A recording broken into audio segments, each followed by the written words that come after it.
I've put together approximately 35, maybe 37 videotapes, and all the information comes from a book dictated to me by God as his righteous servant, a man described in Isaiah 53, and the man described in chapter 11 of Isaiah, the descendant of David, the twig from a shoot that grows out of the stump of Jesse, and it is a stump because of the vanished and felled ancestral tree of the kings of Judah, the line of Jesus. He cannot be the man of chapter 11. He's not the anointed one. He's not son of David. None of that's true. The other book, that book is called Isaiah 53, in the day of the Lord. And there's about 3 chapters in those particular videotapes that come from the second book that we wrote not too long ago. He dictated to me. It's the story of my life. It's to show you how I fit the verses of Isaiah 53 with regard primarily to suffering, familiar with disease. So that would be wounded, and as it turns out, cancer. But the other words that you find in Isaiah 53, punishment, maltreatment, crushing, bruising, chastisement, okay, that is all in God's power. That's all in God's power, all those words. But the books are unpublished, shunned and despised, accounted afflicted by God, plagued. Nobody understands. This is so different than the Judaism the Jewish people have been taught. This Messianic era that will never occur. And we know it's not going to occur now once you believe who I am and how you cannot. After the mountain of evidence I have presented that is in those books, just as Moses today would have to say, well, look, I wrote Leviticus. You think I just came up with that? You think I just came up with all this information? That I know how God speaks through an angel and who that angel is? Moses walks by a burning bush that's not consumed. The angel of the Lord's in the bush and God speaks. I'm the one who explained that to you. I shouldn't have to go any further than that. But God says the rabbis, the shepherds, they never listen to my prophet. They think they know everything. Well, I'm going to keep showing that they don't. This is primarily for the people who listen to them and not them. I don't expect them to ever respond. Because by responding, they have to say they've been wrong. Or that's just not what we believe. And so they won't change.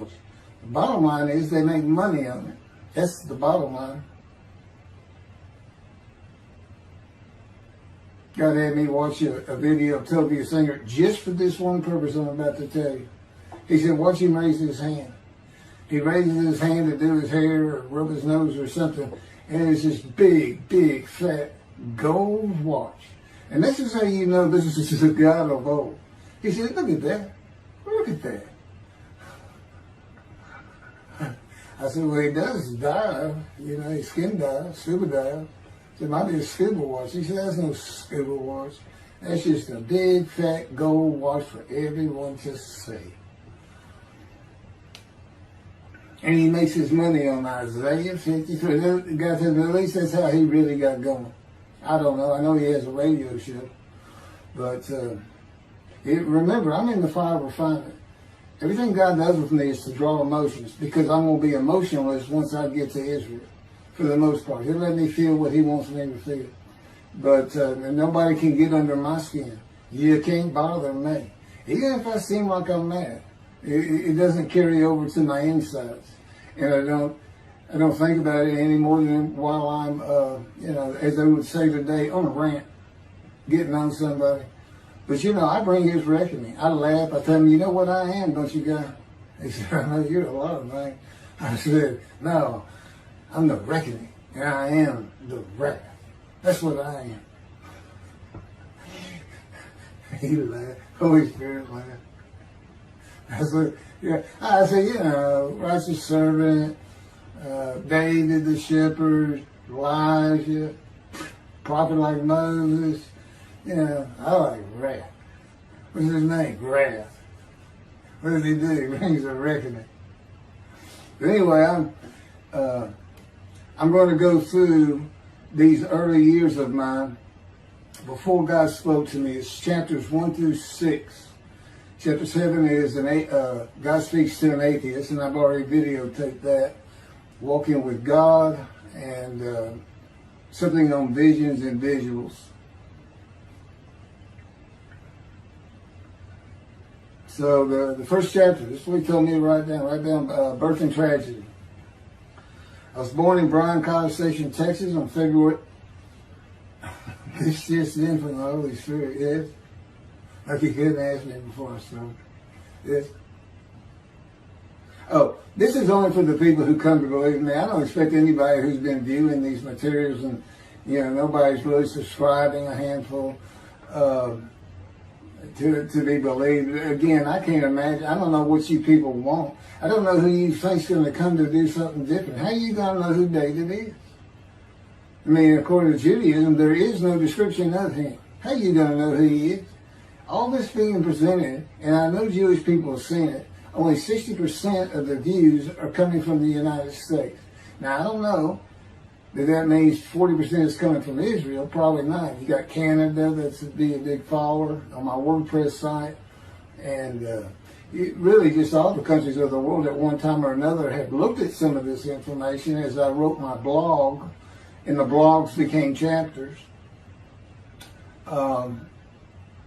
But I'm assuming some Jews have heard of what some man is saying he is Moshiach, and they're watching. Well, this is for those who come to believe. The people who want to be the witnesses, the many made righteous.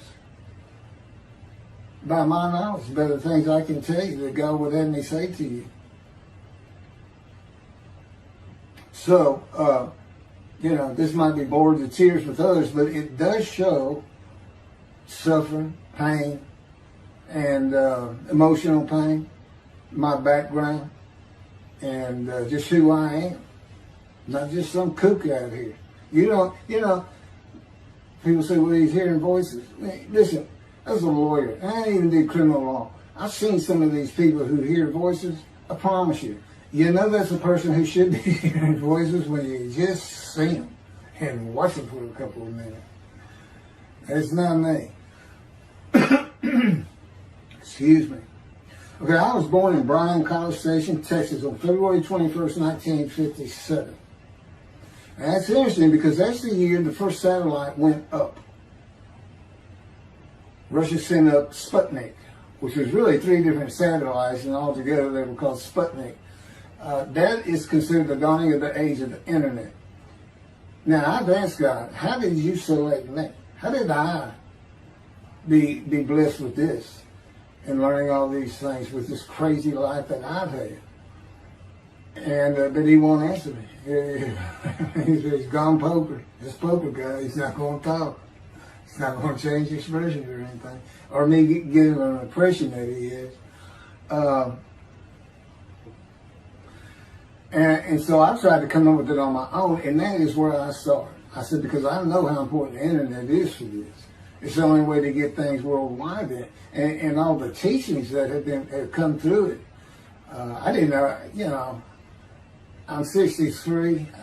I'm not like the young people who can just text messages without looking at the phone and all that. But he's taught me everything. He taught me how to set up Facebook, Twitter, you name it. He would just say, go to your computer, do this, do that. You know, commanded it and directed to become very good at the computer and, of course, word processing. You know, I'm a regular secretary, except I still henpeck with one finger. I used to. But God said that's to show you I have perfect use of this disfigured right arm. It just doesn't have muscle in it, and my shoulder's short. Anyway, I was born in Bryan College Station, and that's where Texas A&M University is. And my dad was attending Texas A&M when I was born. I graduated from there 22 years later, which is a story in and of itself. So I was born premature in the 7th month of my mom's pregnancy. I was born in February, and there were many complications. My parents were told I would not make it through the night, and they should just take me home. Mind you, this is 63 years ago. The biggest problem was that my insides had not fully formed, and it was impossible for me to take milk. Mamie, my great-grandmother, told my parents, boil rice. Feed him the rice water. It's got all kinds of nutrients and minerals in it. Dad says he threw out a mountain of rice those first few months. And it would not be my last encounter with death. So my dad graduated and we moved to Metairie, Louisiana. And his first job is an oil and gas geologist. He looks for oil and tries to sell deals to people who can raise money to drill. He gets money up front and a percentage of production once they get their money back. That's what he's done his whole life. And I became, as a lawyer, I became board certified specialist in oil, gas, and mineral law because I had found it so interesting. As a young boy, I became interested. But he rarely had time for us. The other part, I said, okay, well, I was born with the dawning of the internet, so he's got a selection process for 57. And I come from a dysfunctional family. Lots of drinkers, lots of fighters. And on my mom, her grandfather committed suicide. It's tragedy. Earth and tragedy. In the Great Depression, he lost everything. He owned land in what is now downtown Dallas. But then when she was about 4 or 5, her mother went down to the market square in Crockett, Texas, small East Texas town. Everybody has their courthouse in the center of town, and there's streets on either side with stores. She went to the hardware store and purchased rat poison. She hadn't gotten hardly out the door when she opened it and took it herself. Died right there on Main Street in the middle of the day in a little small town. I don't know how long that would have been. My mom's 85 or 6. She was 4 or 5. Almost 80 years ago. So I'm sure it was quite an event. And her dad took her and her sister's about 2 years older, to Metairie, and not Metairie, to someplace in Louisiana. But could have been Baton Rouge. And her father became a elevator operator. And you can still find this in Houston. When I was at law school, I went to law school downtown Houston, but South Texas College of Law. And at the courthouse, they would have somebody sitting in there on a little stool and with a lever and take you up or down, take everybody up or down. With all the lawyers coming in for the court cases, it was packed. I'm sure they've done away with it by now.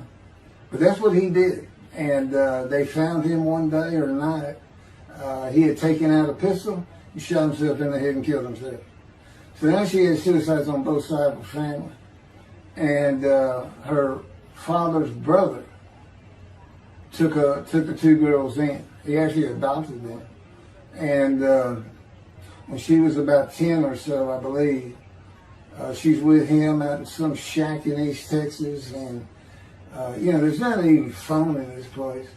And he took a shotgun, and I'm sure he'd been drinking. They were all known for it. And blew his head off right in front of her. And that's all the circumstances I know about it. It doesn't sound like a good scene at all, but it scarred her for life. Okay, we've been taking care of her from the get-go. My father amazes me to no end. What he has done to care for her. See, they knew that was his sweetheart. Eventually, now at 10 years old, that's who he married. And they're both from Crockett, Texas. Small town people. I still take care of them. They've taken care of me for 10 years. Got to me from society. He made me quit law. terminate my law license in Hawaii and Texas, and took me into poverty. I've been in poverty for 13 years until I just now filed for Social Security early. But I give them more than 90% of it to make up for everything they've given me for 13 years. While I'm in God's fire of refinement, learning everything I need to know. And I have learned much. There ain't any question.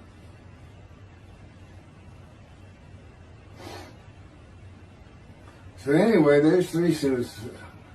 There's 4 suicides right there. So it's a family of tragedy.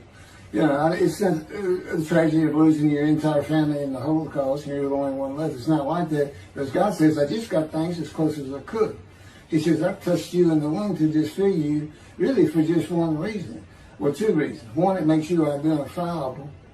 But it was so people would pick on you. I wanted people picking on you because that's what happens to young Jewish boys. Just for being Jewish, just for having a disfigurement. People will pick on you. I've told him since, I don't even really recall many people saying anything to me. He said, that's because you look like you crawl all over them if they did.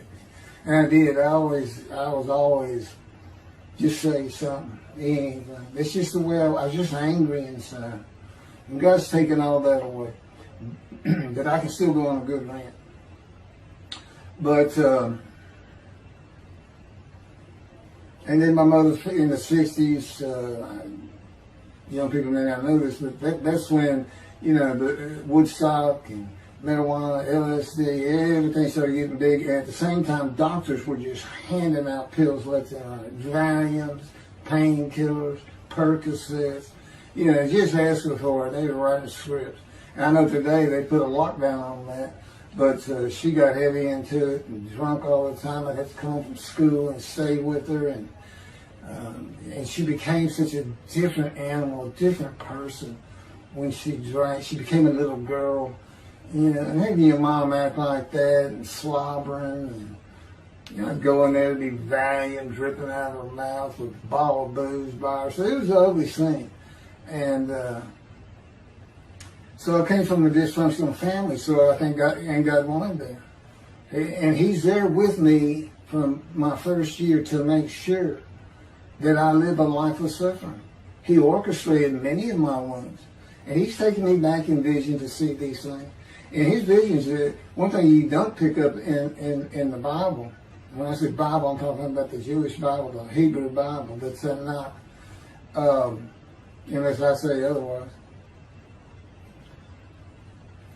Which is like when God says, my peoples. If He just says my peoples, He's talking about the Jewish people, the chosen. I mean, He may say the peoples of Moab, or just by the context, you know, He's referring to another group. But that comes up all the time. So, to add to that, she tried to kill herself a few times. And when I was 10, my dad was at a Texas A&M game in Dallas. And I know it was 1967, so I was 10 years old, because I'm very familiar with that particular game. It was against Bear Bryant and Alabama Crimson Tide. And he had coached at Texas A&M.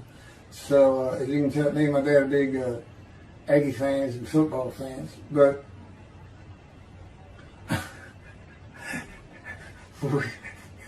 I had been assured we'd be able to see those games in Israel. Somehow it might be technically. He said, we'll get it. That's the Holy Spirit. We'll get it. I said, he's so funny. I don't know where my sister and brother were, but I heard some noise and I went down. It was about 1 or 2 in the morning, and our stairs curved, and there was a little bay window cut out, and I looked down out into the living room. She's laying newspapers down, and I just sat there watching. I didn't know what to do. And she got down that paper and took out a butcher knife, not a razor blade, a butcher knife, and opened her wrist up. And this happened again years later when I was in high school. She opened her elbow up, and that was god awful. I don't know how. But before she bled out, my dad opened that door. I sometimes think she knew he was going to be there soon, would probably save her.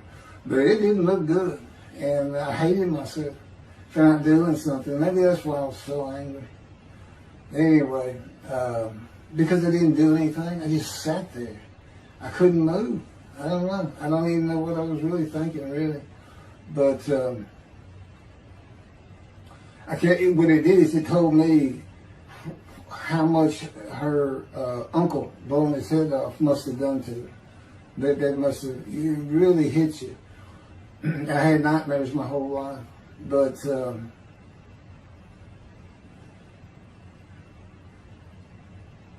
I was 16 when she did the thing with the knife.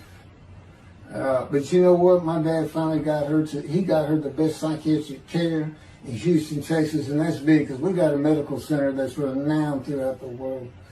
And they put me back together many a time. And she never did that again. And the amazing thing is how different she is in her very advanced old age. I mean, it's like she was never that person of the 60s and the 70s and the 80s.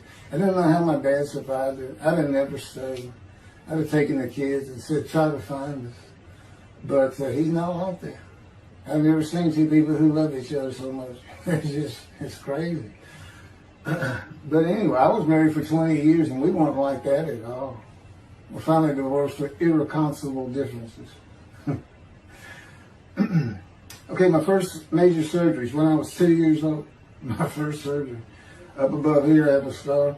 I had my first of many surgeries. Been born without my right pectoral muscle, small shoulder, withered arm. And there was the movement of my arm was restricted. There was some tissue in here that had to be cut out. So they opened me up and did that. I was born right-handed, but I do everything left-handed. Except for light things. Like I shoot a basketball right-handed. I throw a ball right-handed. Darts, things like that. But bowling, I'm left-handed. You know, anything heavy. And I was quite an athlete. If I'd had two good arms, I'd have probably been on scholarship. I was already offered a partial scholarship at a small school for track, even with this bad arm. But I just didn't have the fast start. You got to have two strong arms just pushing out in front of you. But I was some kind of quick and fast. So, we moved back to Houston to a place called West University, a suburb. And this little story, I don't even like telling it, but God tells me I have to. And he had something to do with it. That I'm not going to go into that part of it. So anyway, I had decided when I was in second grade, I was tired of school, didn't want to go anymore. I don't exactly know why. I just know I said, that's it, and now I'm not going. Dad came to get me up and take me to school until I'm not going. And it was on. He was going to get me there. It took him about an hour to get me to the car. Fighting and screaming and running around and hiding, getting under bed. You name it, I was doing it. And anyway, he finally gets me to the school, but he's too tired. He wasn't even going to try to get me out of the car by himself. So he get out, and he goes and gets the principal. Now, my dad's about 6'2", but he's real slim. And but he comes out with his principal, who's taller than he is, and he's a hefty guy. He's burly. Anyway, so they come, they said, get out of the car. I said, I'm not getting out of the car. I'd already locked the doors. Only the two front doors locked, and it was those locks that you pull up and push down. So my dad used the key, and he popped that lock up, and I slammed it back down. He said, I'm not going to school, I told you. He threw some keys. They started throwing the keys at one another over the roof. The principal was trying the same thing, and I'm slamming his door. I'm leaping across the car. Man, I don't know how long I went, but they finally, in 5 minutes maybe, seemed like an eternity. I was terrorized. That's the way I looked at it. Anyway, the principal got it open, and I saw that door open, and I got back on the far other side of by the steering wheel with my back against that door. I curled up like a ball, had my knees on my chest, and he reached in to get me. And I unleashed on him, kicking him in the face with everything I had. It broke his glasses, and his orbital bone got shattered. So, That wasn't my first principal either. There's another one. So, but anyway, so they carried me in, and it was very embarrassing. I was crying. But again, funny thing, nobody, because I stayed with this same group for 9 years, going to West University and the junior high there that you go to. Nobody ever said anything to me about it. And I knew some of those kids that were in that class.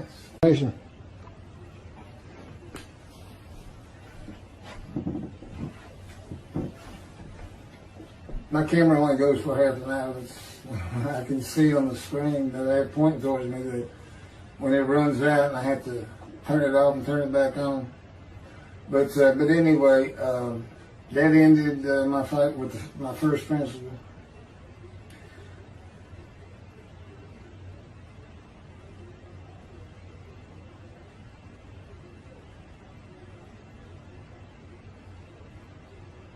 Yeah, here it is right here. You just got to help me put these together. In the 10th grade, the principal of the school told me to cut my hair. You know, I had long, blonde, wavy hair, well past my shoulder. Again, this was, I graduated high school in '76, and this has been junior high, so it's in the early '70s, but it felt like the '60s still. And I kept it in a ponytail. It was neat. But it was a school-wide policy. I think I was one of the last people to cut his hair. I was hiding all the time. I was always on the alert for the teachers that would turn you in. But I went and got it cut. I told the barber right at my collar. Sat there in the chair and cut it right at my collar as I was instructed to do. And then I was commanded to return to the principal's office. And so I presented myself to him. I sat down in the chair in his office, and he gets up, walks behind me, and grabbed me by my hair, back of my head, and jerked my head back fast.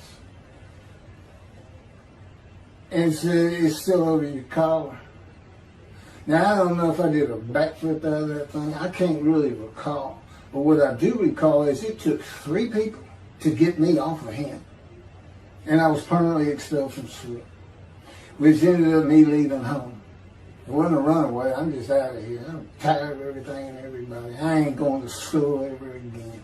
Hate school, always there. That was me. Yeah, they had to pull me off of him. I understand through a friend of mine, he said, "You know, my brother went to that school. He had some stories about that guy." So I said, "It wasn't me, it's him." Second major surgery came when I was 12 years old to try and repair my right knee and just below it. I was running full speed in a field. High grass and weeds with a family dog. And God says he had something to do with what the dog did. For no apparent reason, just suddenly he was running at my side. And he just bolted, he just stopped going straight to the heart of the left and went right between the legs.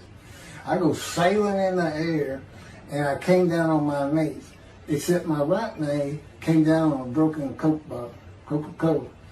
And they used some thick grass back then. It was stuck nose down, way down. It was all broken up, but it was the bottom all jagged that my knee just, you know, they said it went to the other side of your knee. They said, "You got that whole field in your knee."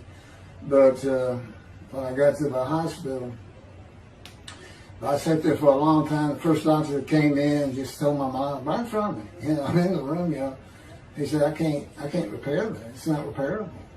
We want to take it off. You can't use it.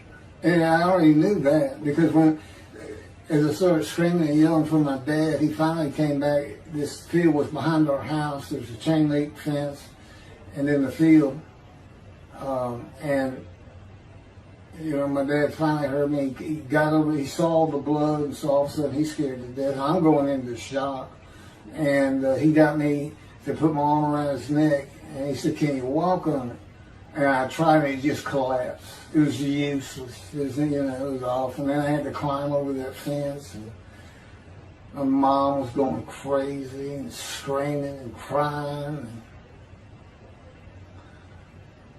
And he had to go take care of her. I'm sitting in his bathroom with my leg all opened up, and I'm just getting sicker and sicker, nauseated, scared. I was a cripple.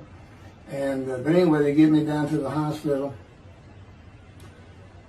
And this, like I said, the first doctor was just like, we don't know what to do. And just right then, and God says he knew he was going to be there. This doctor walks by, and my mom recognizes me. And she goes, Dr. Kane. And she runs out the door. Well, this is Dr. Kane. Her Mamie that I mentioned earlier, in her old age, very old, maybe in her 90s, I don't know, late 80s, but living with her sister, broke her hip. And this doctor repaired it. This is a long time ago, people. Repaired it, and she actually walked again with a walker. I remember. But that's who this doctor was. And she said, my son, they're going to take his leg off. You've got to come look at it. And this Dr. Kane actually became the medical doctor for the Houston Oilers. He repaired many in the before and after me.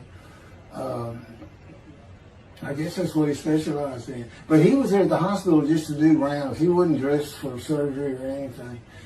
But he came in that room, and I mean, he was livid when he looked at my knee and knew how I'd been there for like 5 hours at this time. And he just started barking orders about getting me prepped for surgery, and he takes off to go get prepped. And they literally ran me down to surgery in a gurney. I mean, they were trying. This kind of fear he put in everybody. Anyway, I was in the hospital for weeks, and I woke up with my leg. I was glad of that. They had a cast from my hip to my ankle. And he told me, when I finally was being released, he said, if you put any weight on that leg, you'll never walk again. So, I can't remember, 6 weeks. I don't know how long it was that I had that cast on. It wasn't my first cast, it wasn't my last. Or maybe it was my first, but it wasn't my last. That's another story. We're not getting very far. There's 6 chapters. I'm barely getting through the first one. But what I'll do is I'll just do 6, just like I did with Isaiah 53. I did 6 or 7 videos, 7 I think. But then I joined them all together and put it as one video, the definitive commentary of Isaiah 53, which comes straight from God, by the way. I mean, you can contest what I'm saying all you want, but it makes perfect sense. For the first time, Isaiah 53 is explained. And how did I become the smartest religious Jew in the world who can see that? And what the wounding and the punishment, everything's about, and how it's really, in some ways, a snare for the Gentiles for the day of the Lord. Because he knows he can take me and just decimate any argument they want to put forth. You know, in particular, I'm blemished. I'm the Antichrist. In that I am the exact opposite of Jesus Christ. And he's so smart, he was teaching synagogue at 12. Supposedly he was a perfect, beautiful man. I'm disfigured. You know, I'm not bad looking, but I'm not, I'm not Brad Pitt or anything. Anyway, and sinner, I wasn't a habitual sinner. I was a good person. I was good to other people. I was very compassionate. I said there was already a lot of humble in me. I didn't laud myself and the things I could do over others. Like being the fastest guy on top 5 at school and the fastest in the neighborhood. I didn't brag on myself. But as he took me back through my life and informed me when things were sins, it just seems like I touched on all of them. And if murder in your heart is actually committing that sin, as the Christians say, I don't really go with that. But then there's really not much I've missed. So I'm a sinner. And, Jesus can say, well, I'm a sinner too. I lied. All you got to do is read the scripture in the Gospels. You see where I'm lying. That's easy. And I came from the banished line. I thought I was the man of Isaiah 53. I thought I was going to be exposed to death, but given long life. This is what he would tell you if he was here. He said, but you know what happened? They crucified me. And on the cross, I realized I'm not that man. This isn't exposure to death. This was like a sure thing. Father, Father, Father, why have you forsaken me? That's Jesus Christ saying, I'm not the man of Isaiah 53, and I just figured it out. That's what that is. I ask God sometimes, you sure you didn't have that written? Why on earth would they write that down? At least forget about it. We need to just forsaken me. But that's what it's about, Christian. No, they got their way. They can explain that being counted a sinner means he got crucified with the sinner beside him being crucified on each side, left and right. So there's three of them, so he's counted a sinner. Okay. You know, it's supposed to be descriptive. It's supposed to be able to find a person too. You might tell Judaism the same thing. You know, this is to find somebody. It's not the people of Israel. They're all kinds of people. Now we're looking for a guy so God can have a Moses. Why? We have a new covenant. Why? It's the day of the Lord. Why? Jeremiah says so. That's why. It's so easy. The lamb blooms again. Okay, and he's coming with covenant friendship with the temple. So the lamb blooms again at a time when there's no temple.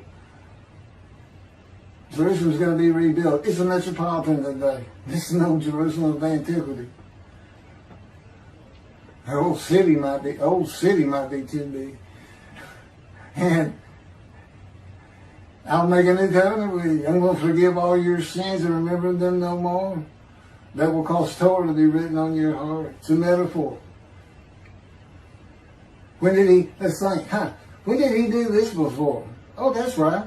Assyrian Babylon exiles. Isaiah was writing for. God said, I forgive your sins, remember them no more. They became a holy seed, and what they did? They built the second temple. What are we missing? The third temple. It's so easy. So it is the day of the Lord. There ain't any question of that. I'm just telling you it started with the Russians. Sputnik, those old Ruskies. And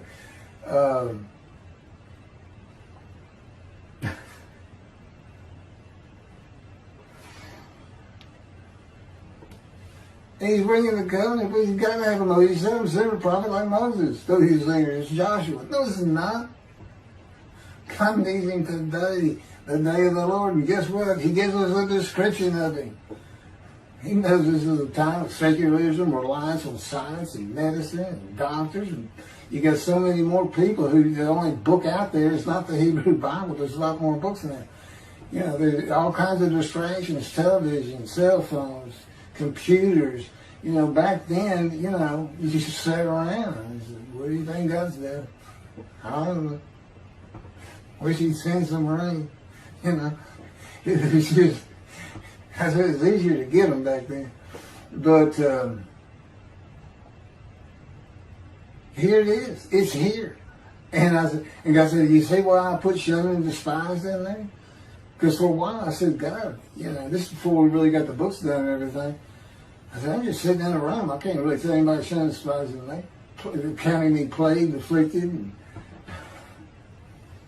by God, and everything else. He said, well, how you feel now that we've been putting all this on the internet? I said, I feel shunned and despised. Yeah.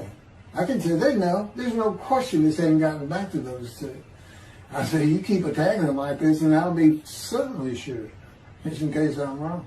But, because he won't actually tell me, he won't tell me anything, this is a rule of thumb, he won't tell me anything that I cannot find out or become knowledgeable on or informed on of my own, which means about nothing because we're in a room all the time.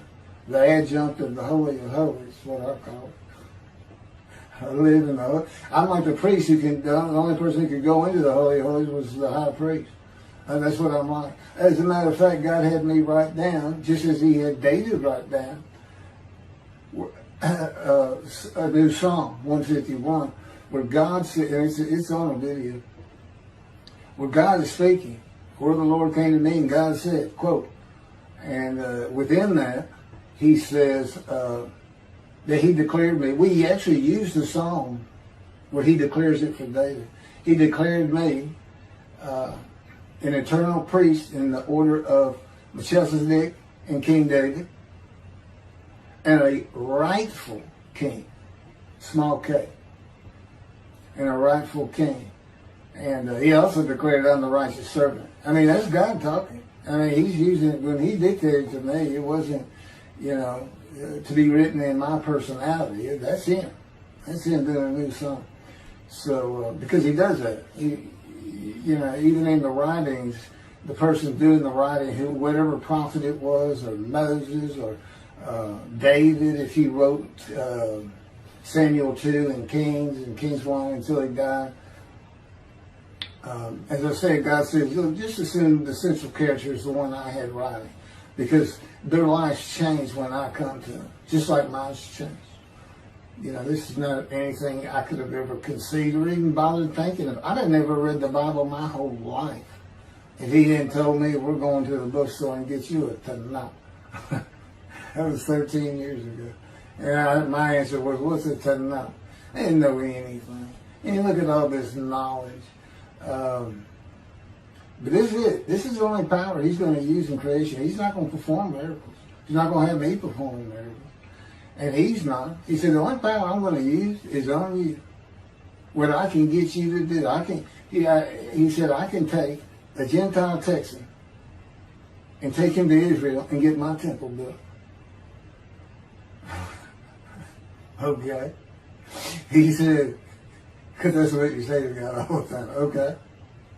And one night, I hadn't even read Isaiah 53. He didn't come to me and just say, offer yourself for guilt. I crushed you with cancer. It was me that did. That's not, I wouldn't have known what he was talking about. We finally get to Isaiah a couple of years later. He said, Keith, read Isaiah 53. I said, okay. And so I read it. I said, okay, finish it. He said, who do you think that is? I said, I have no idea. I can barely read it. I don't know what it's saying. I said, I think these two verses ought to be up here. I said, you sure nobody messed with this thing? He said, nobody messed with this. It's just how I had Isaiah writing. He said, that's you. I said, oh, okay. And I couldn't help myself. Good luck convincing anybody. I can't even tell what it's saying. He said, before we get done, and he's right. I've been over that thing so many times. From my original version of Isaiah 53 that he dictated, or told me how to put together, but every sentence, every word is, we've changed it up and added things. I've learned things. Like I didn't know about the test of devotion. I didn't know why the angel was leaving early in Malachi 3, but I do now. And all that would cause an amendment to my midrash on Isaiah 53. And, the book has me, these are all on videotapes now, me and Rashi. Rashi, the first one to come up with this is Israel. And, I look at his answers and I just shake my head sometimes. You should see his answer in Malachi 3 for the angel of the covenant that you desire. There's only a covenant of friendship and a covenant of Jeremiah. And this is his answer. It's midrash, so he just takes a section of the angel is on the way, and it just says the angel of the covenant. And his commentary is the angel that avenges the revenge of the covenant. I said, what does that mean? What is he talking about? I said, God's being funny. He said, I don't know. I said, you do know. He said, well, I'm not telling you. So, God likes to feel as though he's laughing. He doesn't actually laugh. He sends me a perception that he does. Or he uses me to laugh. I've mentioned that in a video. Because he can't. Well, he controls my words. I learned that in walking with you. Just one day, I'm talking out loud as we go. I'm discussing man and divine beings as though I had a sermon I was giving or a speech to somebody or a seminar. And I'm rolling, and I can tell he is really making this thing rock. He's taking it from here to here to here, and we're going. And I'm going. And all of a sudden, I use a word or a couple words that I simply don't use. And they're not what my mind was even thinking of. They just came out. And I just stopped. I said, did you do that? I didn't even say, hey, did you just make me say these two words? Because I knew he knew. I said, did you do that? He said, I did. He was almost indignant. I did. I said, okay. But anyway, that's where it all started. Now I know. Okay, guess who that is? That's the Holy Spirit. Using me. He doesn't sound like that. But he'll use words like that. So he's getting bored. They like to cut. I mean, let me just say this. This is part of guys you don't know. It's not all the time. It's some of the times we do tend to get kind of silly in here. But, you know, they do things after a while. I'm like, you know, it's like, I feel like a kindergarten teacher, and I got two of those kids that you just shake your head at. She said, this is a handful. These two are nothing but trouble. Always fooling around, looking for a laugh. And the Spirit's always working in heaven and death. God laugh, as it were. Again, he doesn't actually laugh. It's a perception that's his emotion. If God has any emotions left, because worrying about other people's pain is not one of them. It ain't that clear to me. I don't care about your pain. And just saying it makes you mad. He says, see, draw an anger. And he'll do so many times over and over. He says, it's easy because now it irritates the fire out of it. He just started. I said, how do y'all keep doing this stuff? And one day I told him, I said, I got it. Which means it actually came from them. I got it. You never grew up. You never got sent to your room. You never had to climb that mountain to achieve something. Put yourself out there. Nobody's ever whooped you. He said, I said, that's what it is. You never grew up. That's what it is. Yeah, I'm dealing with the child guy. That's what I'm dealing with. Having an argument. And then he came down as mean, very serious, mature guy. And I didn't bring that argument up anymore. But that's how it gets with me sometimes. It's an incredible lot. For me, I'm not going to get to him. I guess I'm at the end.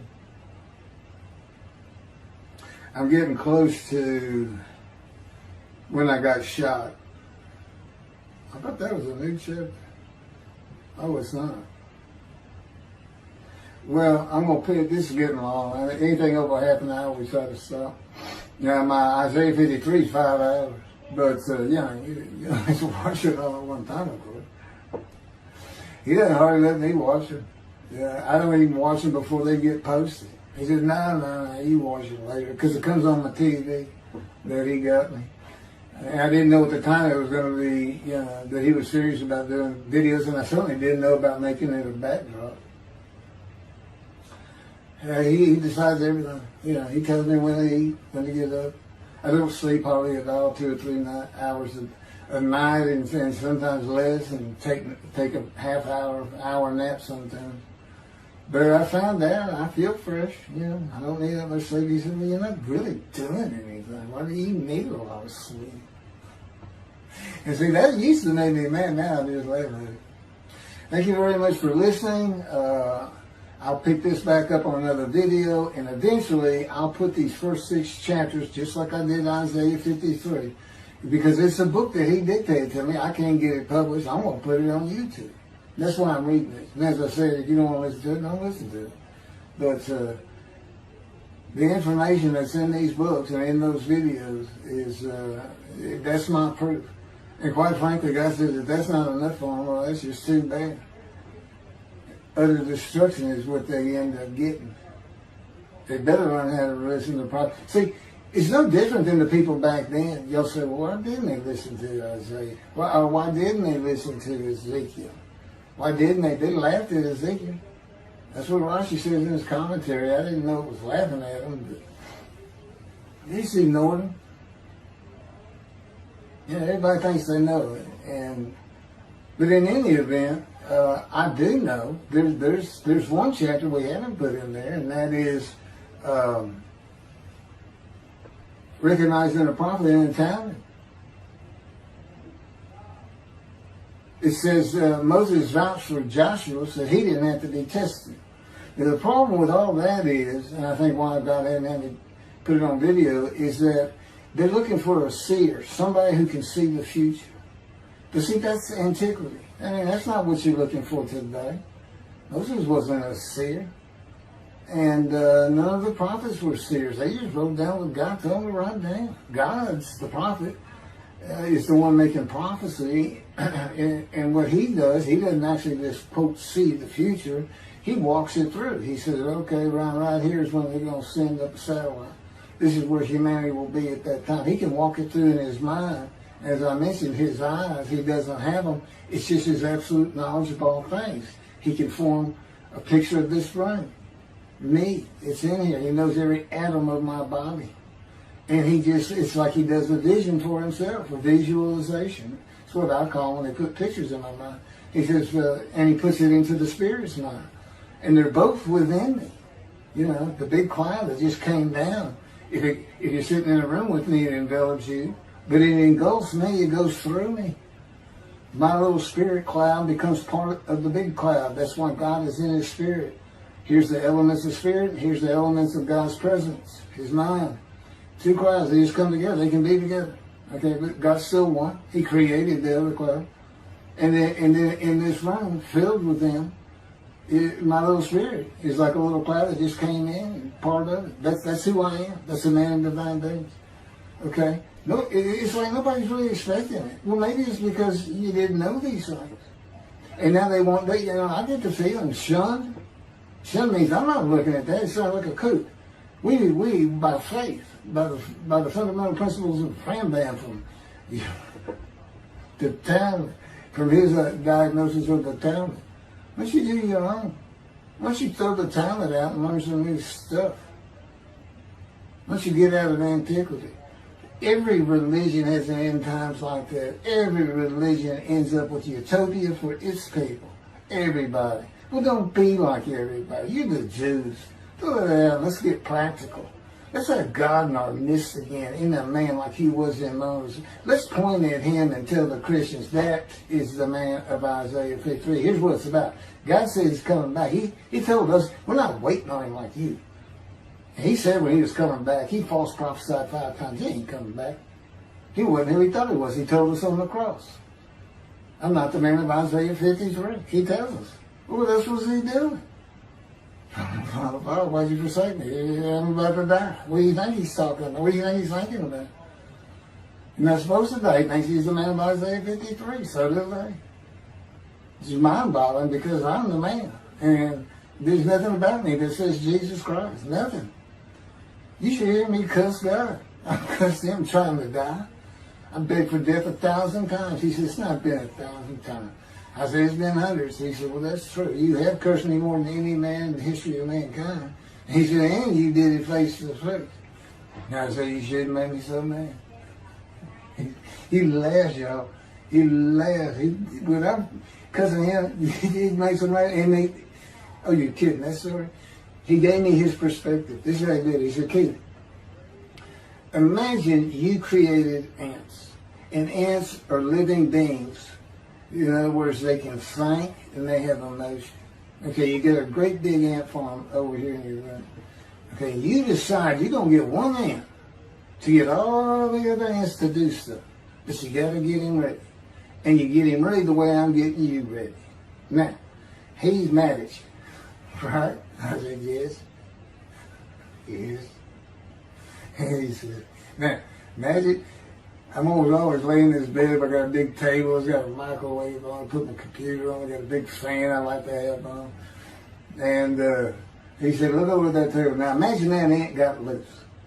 And he is crawled up. And he is standing on the corner of that table. And he is giving you the what for in ant language. I mean, he's going. And he's turning around and shaking his butt at you. And he's cussing. And all this. And all you got to do is go bump. And he's gone. I said, that's funny. And it is. And that's how he, that's what it does to him with me. The spirit riled me up. I call him the troublemaker, troubler. He's so funny. But God's so humorous. There's a difference in their humor. Okay, that wraps up. I'm told that does wrap it up. I'm going to pick up a gunshot. I guess it was worse than the accident to my knee. They ended up opening me up from between my breast and my pelvic bone, and now it's been 3 times. And eventually, the lung cancer and colon cancer and skin cancer. But the lung cancer is when they told me you should have died from the colon cancer. He said, but this is it. We can't treat that. It's too advanced. You're gone. And prepare to die. That was 20 years ago when the planes hit New York. It was the planes hitting New York that got me up off the ground one last time to see one more